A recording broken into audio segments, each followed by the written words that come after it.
today we are going to start our next exercise, that is 7G, and I am going to start it with the question number second. ਸੋ ਇੱਕ exercise ਪਿਛਲੀ exercise ਦੀ ਤਰ੍ਹਾਂ ਹੀ ਹੈਗੀ ਆ। ਪਿਛਲੀ exercise ਦੇ ਵਿੱਚ ਅਸੀਂ ਕੀ ਕੀਤਾ ਸੀਗਾ, e⁻x cos x ਹੁੰਦਾ ਸੀ ਜਾਂ sin x ਹੁੰਦਾ ਸੀ। ਠੀਕ ਹੈ, ਸਾਰੀ ਐਕਸਰਸਾਈਜ਼ ਨੂੰ ਅਸੀਂ 2 ਬਾਰ ਇੰਟੈਗਰਲ ਕਰਦੇ ਸੀਗੇ। ਹੁਣ ਇਸ ਐਕਸਰਸਾਈਜ਼ ਦੇ ਵਿੱਚ ਕੀ ਆ ਗਿਆ, ਸਾਡੇ ਕੋਲ ex ਦੇ ਨਾਲ we have 2 functions. Okay, the first one is log x then plus 1/x. So if we will go through these 2 functions, we can see that the derivative of log x is 1/x. ਜੇ ਅਸੀਂ log x ਦਾ derivative ਕਰਾਂਗੇ ਤਾਂ 1/x ਬਣ ਜਾਣਾ। ਠੀਕ ਹੈ, ਸੋ ਇੱਦੀ ਜੇ ਮੈਂ ਐਕਸਰਸਾਈਜ਼ ਦੇ ਕੁਐਸਚਨ ਤੁਹਾਨੂੰ ਦਿਖਾਵਾਂ, ਜਿੱਦਾਂ ਇੱਥੇ ਕੁਐਸਚਨ ਹੈਗਾ sin x plus cos x, sine ਦਾ ਡੈਰੀਵੇਟਿਵ cos ਹੁੰਦਾ। ਠੀਕ ਹੈ, ਸੋ ਇੱਥੇ ਜੇ ਦੇਖੀਏ ਤਾਂ ਕੋਈ ਹੋਰ ਕੁਐਸਚਨ, ਹਾਂ, ਜਿੱਦਾਂ ਸਾਈਨ ਇਨਵਰਸ ਹੈਗਾ, ਇਹਦਾ ਡੈਰੀਵੇਟਿਵ ਹੁੰਦਾ 1/√1 - x²। ਸੋ ਇਹ ਸਾਰੇ ਟਾਈਪ ਐਕਸਰਸਾਈਜ਼ ਹੀ ਇੱਦਾਂ ਦੀ ਹੈਗੀ ਆ ਕਿ ਇੱਕ ਦਾ ਡੈਰੀਵੇਟਿਵ ਸਾਨੂੰ ਨਾਲ ਪਲੱਸ ਦੇ ਵਿੱਚ ਆਇਆ ਹੋਣਾ। ਠੀਕ ਹੈ, ਪਲੱਸ ਵਿੱਚ ਹੋਣਾ ਜਾਂ ਮਾਈਨਸ ਵਿੱਚ ਹੋਣਾ। ਸੋ ਅਸੀਂ ਕੀ ਕਰਨਾ ਹੈਗਾ, ਸਾਰੀ ਐਕਸਰਸਾਈਜ਼ ਸੇਮ ਮੈਥਡ ਨਾਲ ਹੀ ਹੋਣੀ ਆ। ਅਸੀਂ ਕੀ ਕਰਨਾ ਕਿ ਇਹਨੂੰ ਬ੍ਰੈਕਟ ਨੂੰ ਪਹਿਲਾਂ ਖੋਲ ਦਿਓ, ex is multiplied with log x, then ex is multiplied with 1/x, and I am going to separate this integral into 2 parts.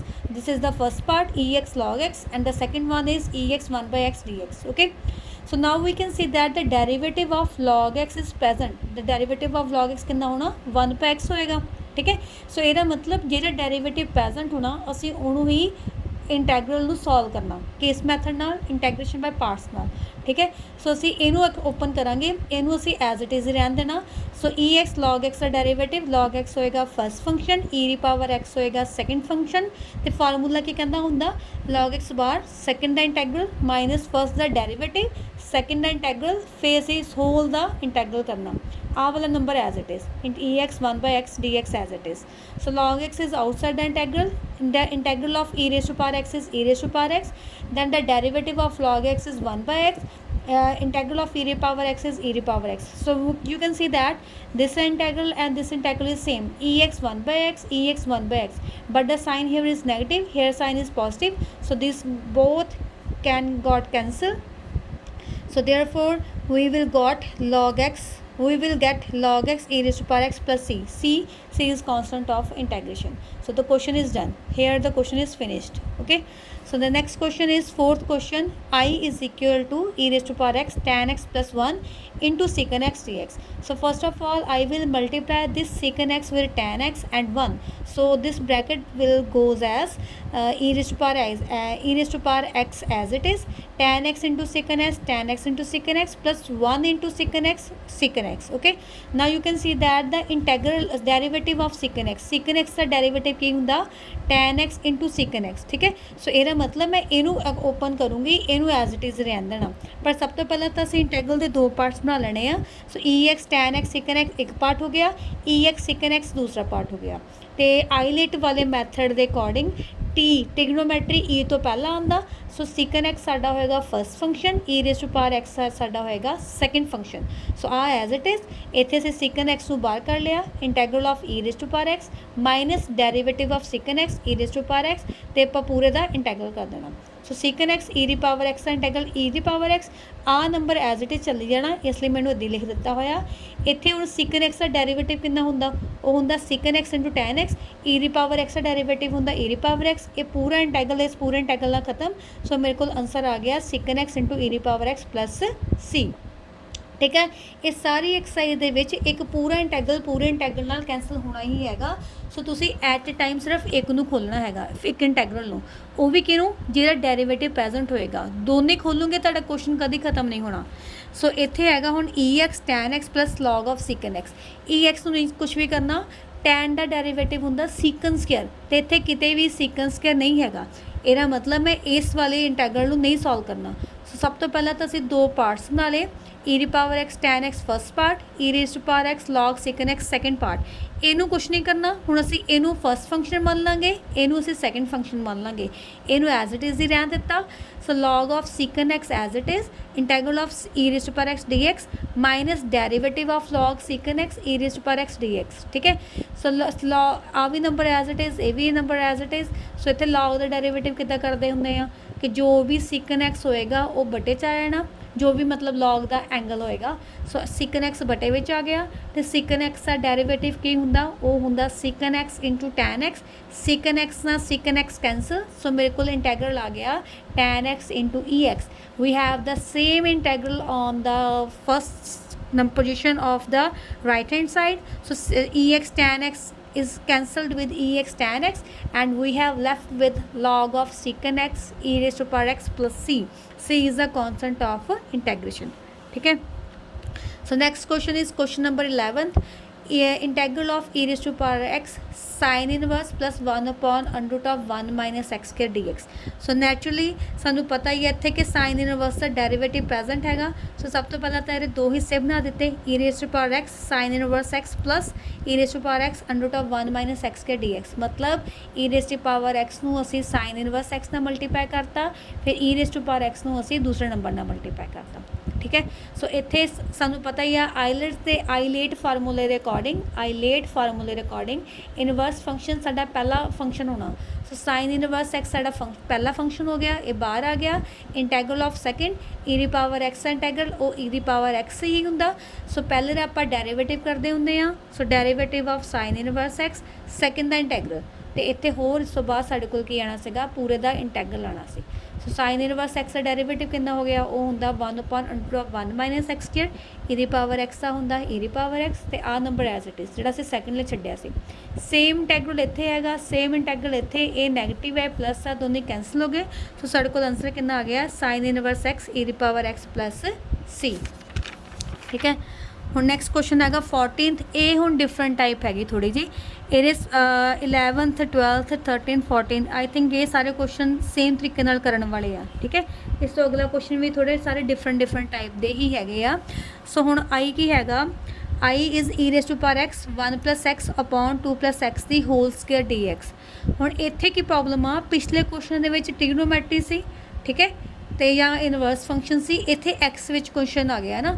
ਹੁਣ ਸਾਡਾ ਜਿਹੜੇ ਵੀ ਕੁਐਸਚਨ ਹੋਏਗਾ ਨਾ, ਜੋ ਨੰਬਰ ਨੀਚੇ ਹੋਣਾ ਅਸੀਂ ਉੱਪਰ ਉਹੀ ਬਣਾਉਣਾ। मतलब जे मेरे को 2 plus x हैगा, मैंने ऊपर 2 plus x ही चाहिए, ठीक है। इतने 1 plus x हैगा, सो मैं की कर 1 नूं मैं लिख ही सकती हाँ 2 minus 1 तां भी तो 1 ही बनना। सो 1 नूं मैं लिख देता 2 plus x minus 1, क्योंकि 2 minus 1 1 ही बनेगा, है ना। सो मतलब 2 plus 1 नूं मैं लग कर लिया, 1 नूं मैं लग कर दिता। सो जो 2 plus x की होल स्क्वायर है, इनू ਇਹਦੇ बड़े च कर दिता, इनू 1 ਦੇ बड़े च कर दिता, ऐदा करके। सो 2 plus x की इत्थे पावर हैगी है 1, इत्थे पावर हैगी है 2, जो कैंसल करूँगी इत्थों मेरे को बन जाना 1 upon 2 plus x, तो इधरों 1 upon 2 plus x वाला असं सैकेंड इंटैग्रल रख दिता। मतलब आ वाला e दी पावर x इन्ना भी मल्टीप्लाई हो गया, फिर ए वाला e दी पावर x इन्ना भी मल्टीप्लाई हो गया, ठीक है। सो हुण असीं इहनूं खोलांगे फर्स्ट फंक्शन, ये हो गया सैकेंड फंक्शन, इहनूं असीं एज इट इज़ ही रहन देना। क्यों, क्योंकि ਇਹਦਾ ਡੈਰੀਵੇਟਿਵ ਇਹ ਹੁੰਦਾ, ठीक है। ਜੇ ਤੁਹਾਨੂੰ ਯਾਦ ਹੋਵੇ ਤੁਸੀਂ ਡੈਰੀਵੇਟਿਵ ਕੀਤਾ ਹੋਵੇ 1/x ਦਾ ਡੈਰੀਵੇਟਿਵ ਹੁੰਦਾ -1/x ਸਕੁਅਰ। ਸੋ ਅਸੀਂ ਇਹਨੂੰ ਅਸੀਂ ਐਕਸਪੈਂਡ ਕਰਾਂਗੇ, ठीक है।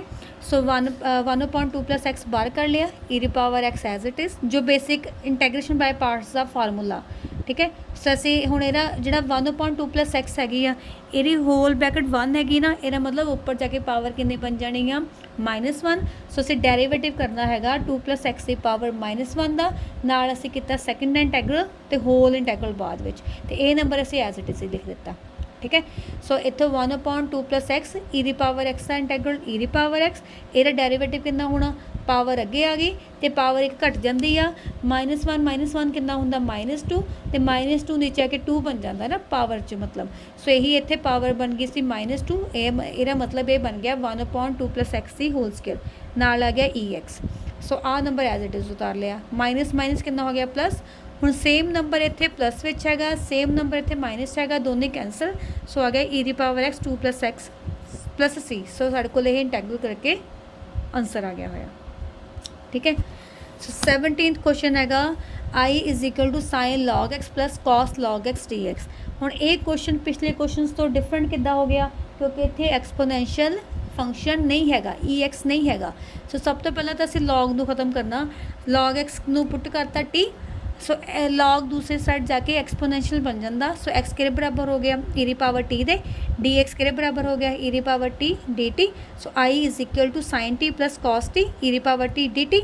असी हुण फिर उदी e दी पावर टी नूं इन्ना मल्टीप्लाई, e दी पावर टी नूं इन्ना मल्टीप्लाई, ਇਹ ਤੁਹਾਡਾ ਪਹਿਲਾ ਕੁਐਸਚਨ ਬਣ ਗਿਆ ਐਕਸਰਸਾਈਜ਼ ਦਾ। ਆਈ ਥਿੰਕ ਇਹ ਕਰਵਾਇਆ ਨਹੀਂ ਮੈਂ, ਠੀਕ ਹੈ, ਤਾਂ ਹੀ ਨਹੀਂ ਕਰਵਾਇਆ ਸੀਗਾ। ਉਹ ਬਸ ਉੱਥੇ x ਲਿਖਿਆ ਹੋਇਆ ਤੇ ਇੱਥੇ t ਲਿਖਿਆ ਹੋਇਆ, ਮਤਲਬ ਕਿ ਵੇਰੀਏਬਲ ਚੇਂਜ ਆ ਬਸ। ਹੁਣ ਸਾਨੂੰ ਪਤਾ ਸਾਈਨ ਦਾ ਡੈਰੀਵੇਟਿਵ cos ਹੁੰਦਾ, cos ਦਾ ਡੈਰੀਵੇਟਿਵ ਮਾਈਨਸ ਸਾਈਨ ਨਹੀਂ ਹੁੰਦਾ। ਉੱਦਾਂ ਵੈਸੇ ਤੁਸੀਂ ਇਹਨੂੰ ਵੀ ਖੋਲ ਸਕਦੇ ਆ ਚਾਹੋ ਤਾਂ, ਬਟ ਸਾਈਨ ਨੂੰ ਖੋਲ ਦਿੰਦੀ ਹਾਂ ਮੈਂ। ਸੋ ਸਾਈਨ ਆ ਫਸਟ ਫੰਕਸ਼ਨ, ਇਹ ਤੁਹਾਡਾ ਸੈਕਿੰਡ ਫੰਕਸ਼ਨ ਸਾਈਨ x ਬਾਰ e ਦੀ ਪਾਵਰ t ਦਾ ਇੰਟੈਗਰਲ ਮਾਈਨਸ ਫਸਟ ਦਾ ਡੈਰੀਵੇਟਿਵ e ਦੀ power t dt plus cos t dt as it is, ਮਤਲਬ ਆਹ ਵਾਲਾ ਇੰਟੈਗਰਲ ਐਜ਼ ਇਟ ਇਜ਼, ਇੱਥੇ ਵੀ ਐਜ਼ ਇਟ ਇਜ਼ ਚੱਲਦਾ ਪਿਆ। ਇੱਥੋਂ ਸਾਈਨ ਦਾ ਡੈਰੀਵੇਟਿਵ ਕਿੰਨਾ ਹੁੰਦਾ, ਉਹ ਹੁੰਦਾ cos t e ਦੀ ਪਾਵਰ t ਦਾ e ਦੀ ਪਾਵਰ t ਇੰਟੈਗਰਲ, ਇਹ ਦੋਨੇ ਕੈਂਸਲ ਹੋ ਗਏ। ਸੋ ਆਂਸਰ ਕੀ ਆ ਗਿਆ, ਸਾਈਨ t e ਦੀ ਪਾਵਰ t ਪਲਸ c। ਇੱਥੇ ਮੈਂ ਇੱਕ ਚੀਜ਼ ਕਰਨਾ ਭੁੱਲ ਗਈ, t ਦੀ ਵੈਲਿਊ ਪੁੱਟ ਕਰਨੀ ਸੀ। ਸੋ t ਦੀ ਵੈਲਿਊ ਕਿੰਨੀ ਹੈਗੀ ਆ, log ਆਫ x ਤੇ ਨਾਲ ਆ ਜਾਣਾ ਸੀਗਾ x ਪਲਸ c। ਸੋ ਆ ਇੰਟੈਗਰਲ ਹੋ ਗਿਆ, ਠੀਕ ਹੈ। ਕੁਐਸਚਨ ਨੰਬਰ 19 ਦਾ ਫਸਟ ਪਾਰਟ। ਅੱਛਾ, ਇਹਦੇ ਵਿੱਚ ਇੱਕ ਹੋਰ ਗੱਲ ਆ, ਜੇ ਤੁਸੀਂ ਬੁੱਕ ਦੇਖਦੇ ਹੋਵੋਗੇ ਨਾ ਹਿੰਟ ਦਿੱਤੀ ਹੁੰਦੀ ਕਈ ਡਿਫੀਕਲਟ ਕੁਐਸਚਨਸ ਦੀ। ਸੋ ਜਿਹੜੇ ਕੋਈ ਨਹੀਂ ਹੋਇਆ ਤੁਸੀਂ ਪੁੱਛ ਸਕਦੇ ਆ ਕੁਐਸਚਨ। ਸੋ ਪਹਿਲਾ ਹੈਗਾ ਹੁਣ 19 ਦਾ first part, i is equal to e ਦੀ power 2x 1 plus sine 2x 1 plus cos 2x। Same question ਜਿਹੜਾ ਹੈਗਾ ਨਾ ਇਹ 6th 7th 8th ਕਰਕੇ ਵੀ ਕੁਐਸਚਨ ਹੈਗੇ ਆ ਸੇਮ। ਸੋ ਸੇਮ ਤਰੀਕੇ ਨਾਲ ਕਰਨੇ ਆ। ਸੋ ਮੈਂ 19th ਕਰਵਾ ਦਿੱਤਾ, ਪਿਛਲੇ ਉੱਥੇ ਵੀ 1 plus sign x 1 minus cos x ਇੱਦਾਂ ਹੀ ਕੁਐਸਚਨ ਹੈਗੇ ਦਿੱਤੇ, ਠੀਕ ਹੈ। ਸੋ ਇੱਥੇ ਅਸੀਂ ਕੀ ਕਰਾਂਗੇ ਹੁਣ, 1 ਪਲਸ ਸਾਈਨ 2x ਦਾ ਮੈਨੂੰ ਫਾਰਮੂਲਾ ਪਤਾ, ਸਾਈਨ 2x ਦਾ ਫਾਰਮੂਲਾ ਹੁੰਦਾ 2 ਸਾਈਨ x cos x, ਠੀਕ ਹੈ। ਸਾਨੂੰ ਇਹ ਵੀ ਪਤਾ ਹੈ 1 ਪਲਸ cos 2x ਦਾ ਫਾਰਮੂਲਾ ਕਿੰਨਾ ਹੁੰਦਾ, ਉਹ ਹੁੰਦਾ 2 cos square x, ਠੀਕ। ਹੁਣ ਇਹਨੂੰ ਸੈਪਰੇਟਲੀ ਲਿਖ ਦੇਣਾ, 1 ਦੇ ਬਟੇ 'ਚ ਵੀ ਲਿਖ ਦਿੱਤਾ, 2 ਸਾਈਨ x cos x ਦੇ ਬਟੇ ਵਿੱਚ ਵੀ ਲਿਖ ਦਿੱਤਾ। 2 ਦੇ ਨਾਲ 2 ਕੈਂਸਲ, cos ਨਾਲ cos ਕੈਂਸਲ, ਇੱਧਰੋਂ ਕੀ ਆ ਗਿਆ ਸਾਈਨ ਬਾਈ cos ਤੇ 1 ਬਾਈ cos, ਦੂਸਰੇ 1 ਬਾਈ cos ਕੀ ਹੁੰਦਾ ਸੀਕੈਂਸ ਹੈ ਨਾ। ਸੋ ਇਹਦਾ ਮਤਲਬ ਇਹ ਬਣ ਜਾਣਾ e ਦੀ ਪਾਵਰ 2x, ਕਿਉਂਕਿ e ਦੀ ਪਾਵਰ 2x ਸੀ 1/2 secant square x plus tan x। ਹੁਣ ਸਾਨੂੰ ਇੰਨਾ ਪਤਾ ਕਿ tan ਦਾ ਡੈਰੀਵੇਟਿਵ ਸੀਕੈਂਸ ਸਕੁਅਰ ਹੁੰਦਾ ਨਾ, ਇਹਦਾ ਮਤਲਬ ਅਸੀਂ ਜਦੋਂ ਇੰਟੈਗਰਲ ਸੈਪਰੇਟ ਕਰਨੇ ਆ ਮੈਂ tan ਵਾਲਾ ਇੰਟੈਗਰਲ ਨੂੰ ਓਪਨ ਕਰੂੰਗੀ। ਸੋ ਪਹਿਲਾਂ ਤਾਂ e ਦੀ ਪਾਵਰ 2x ਨੂੰ ਇੰਨਾ ਮਲਟੀਪਲਾਈ ਕਰਤਾ, ਫਿਰ e ਦੀ ਪਾਵਰ 2x ਨੂੰ ਇੰਨਾ ਮਲਟੀਪਲਾਈ ਕਰਤਾ, ਇੱਦਾਂ ਆ ਐਜ਼ ਇਟ ਇਜ਼ ਚੱਲੀ ਜਾਣਾ। ਇੱਧਰ ਵੀ ਇੱਧਰ ਵੀ ਇੱਧਰ ਵੀ, ਅਤੇ ਇੱਧਰੋਂ ਮੈਂ tan x ਨੂੰ ਖੋਲ ਦਿੱਤਾ। ਇਹ ਹੈਗਾ ਫਸਟ ਫੰਕਸ਼ਨ ਤੇ ਇਹ ਹੈਗਾ ਸੈਕਿੰਡ ਫੰਕਸ਼ਨ। tan x ਬਾਰ ਇੰਟੈਗਰਲ ਆਫ e ਦੀ ਪਾਵਰ 2x ਕਿੰਨਾ ਹੁੰਦਾ, ਉਹ ਹੁੰਦਾ e ਦੀ ਪਾਵਰ 2x ਬਾਈ 2 ਇੰਟੈਗਰਲ, ਠੀਕ ਹੈ। ਇੱਥੇ 2 ਨਹੀਂ ਸੀ ਆਉਣਾ, ਮਾਈਨਸ ਫਸਟ ਦਾ ਡੈਰੀਵੇਟਿਵ ਇੰਟੂ e ਦੀ ਪਾਵਰ 2x। ਸੋ ਫਸਟ ਦਾ ਡੈਰੀਵੇਟਿਵ ਕਿੰਨਾ ਹੁੰਦਾ, ਉਹ ਹੁੰਦਾ ਸੀਕੈਂਸ ਸਕੁਅਰ ਤੇ e ਦੀ ਪਾਵਰ 2x ਦਾ ਇੰਟੈਗਰਲ ਹੁੰਦਾ e ਦੀ ਪਾਵਰ 2x ਬਾਈ 2। 2 ਕਿੱਦਾਂ ਆਇਆ, ਕਿਉਂਕਿ x ਨਾਲ 2 ਸੀ। ਹੁਣ ਸੇਮ ਇੰਟੈਗਰਲ ਇੱਥੇ ਨੈਗੇਟਿਵ 'ਚ ਆ, ਸੇਮ ਇੰਟੈਗਰਲ ਇੱਥੇ ਪੋਜ਼ੀਟਿਵ 'ਚ ਆ, ਦੋਨੇ ਕੈਂਸਲ ਹੋ ਗਏ। ਸੋ ਮੇਰੇ ਕੋਲ ਆਂਸਰ ਕੀ ਆ ਗਿਆ, tan x e ਦੀ power 2x by 2 plus c, ਠੀਕ ਹੈ। ਲਾਸਟ ਕੁਐਸਚਨ ਐਕਸਰਸਾਈਜ਼ ਦਾ 21st question, i is equal to 1 by log x minus 1 by log x ਦਾ ਹੋਲ ਸਕੁਅਰ dx, ਠੀਕ ਹੈ। ਜਿੱਦਾਂ ਅਸੀਂ ਪਿਛਲਾ log ਵਾਲਾ ਕੁਐਸਚਨ ਕੀਤਾ ਸੀ, ਇਹ ਵੀ ਸੇਮ ਉੱਦਾਂ ਹੀ ਕਰਨਾ। log x ਨੂੰ ਆਪਾਂ ਕੀ ਕਰ ਦਾਂਗੇ, put log x is equal to t, so x ਹੋ ਜਾਏਗਾ e ਦੀ ਪਾਵਰ t, dx ਹੋ ਜਾਣਾ e ਦੀ power t dt। So i ਬਣ ਗਿਆ 1 by t minus 1 by t square e ਦੀ ਪਾਵਰ t dt। e ਦੀ ਪਾਵਰ t ਨੂੰ 1 ਬਾਈ t ਨਾਲ ਮਲਟੀਪਲਾਈ ਕਰਤਾ, e ਦੀ ਪਾਵਰ t ਨੂੰ 1 ਬਾਈ t ਸਕੁਅਰ ਨਾਲ ਮਲਟੀਪਲਾਈ ਕਰਤਾ। ਆ ਸੇਮ ਅਸੀਂ ਪਹਿਲਾਂ ਵੀ ਕੁਐਸਚਨ ਕੀਤਾ ਸੀ, ਇਹਨੂੰ ਐਕਸਪੈਂਡ ਕਰਨਾ ਜਿੱਥੇ ਪਾਵਰ 1 ਹੈਗੀ ਆ। ਸੋ 1 ਬਾਈ t ਬਾਰ e ਦੀ ਪਾਵਰ t ਦਾ integral minus derivative of t ਦੀ ਪਾਵਰ ਮਾਈਨਸ 1। ਇੱਥੇ t ਦੀ ਪਾਵਰ 1 ਆ ਨਾ, ਉੱਪਰ ਜਾ ਕੇ ਕਿੰਨੀ ਹੋਈ ਨਹੀਂ ਮਾਈਨਸ 1, ਤੇ e ਦੀ ਪਾਵਰ t ਦਾ ਇੰਟੈਗਰਲ ਤੇ ਆ ਨੰਬਰ ਸੈਕਿੰਡ ਵਾਲਾ ਐਜ਼ ਇਟ ਇਜ਼। ਤੇ ਹੁਣ t ਦੀ ਪਾਵਰ -1 ਦਾ ਡੈਰੀਵੇਟਿਵ ਕਿੰਨਾ ਹੋਣਾ, ਉਹ ਹੋਣਾ -1 ਅੱਗੇ t ਦੀ ਪਾਵਰ -2, ਤੇ -2 ਨੂੰ ਮੈਂ ਕਿੱਦਾਂ ਲਿਖ ਸਕਦੀ ਹਾਂ, ਬਟੇ 'ਚ ਆ ਕੇ ਹੋ ਜਾਊਗਾ t ਸਕੁਅਰ। ਸੋ ਇਹ ਮੇਰੇ ਕੋਲ ਆ ਗਿਆ ਫਿਰ -1 ਬਾਈ t ਸਕੁਅਰ e ਦੀ power t, minus minus plus, same integral plus 'ਚ ਸੇਮ ਇੰਟੈਗਰਲ ਮਾਈਨਸ 'ਚ ਤਾਂ ਕੈਂਸਲ ਹੋ ਗਿਆ। ਮੇਰੇ ਕੋਲ ਆ ਗਿਆ 1 ਬਾਈ t e ਦੀ power t plus c। t ਦੀ ਵੈਲਿਊ ਪੁੱਟ ਕਰ ਦਿੱਤੀ, t ਦੀ ਵੈਲਿਊ ਕੀ ਸੀਗੀ log x, ਤੇ ਇੱਥੇ e ਦੀ ਪਾਵਰ t ਦੀ ਵੈਲਿਊ ਕਿੰਨੀ ਸੀਗੀ x। ਸੋ ਇਹ ਕੁਐਸਚਨ ਇੱਥੇ ਖਤਮ ਹੋ ਗਿਆ, ਠੀਕ ਹੈ। ਤੇ ਐਕਸਰਸਾਈਜ਼ ਵੀ ਕੰਪਲੀਟ ਹੈਗੀ ਆ। ਕੱਲ੍ਹ ਅਸੀਂ ਨੈਕਸਟ ਐਕਸਰਸਾਈਜ਼ ਸਟਾਰਟ ਕਰਾਂਗੇ।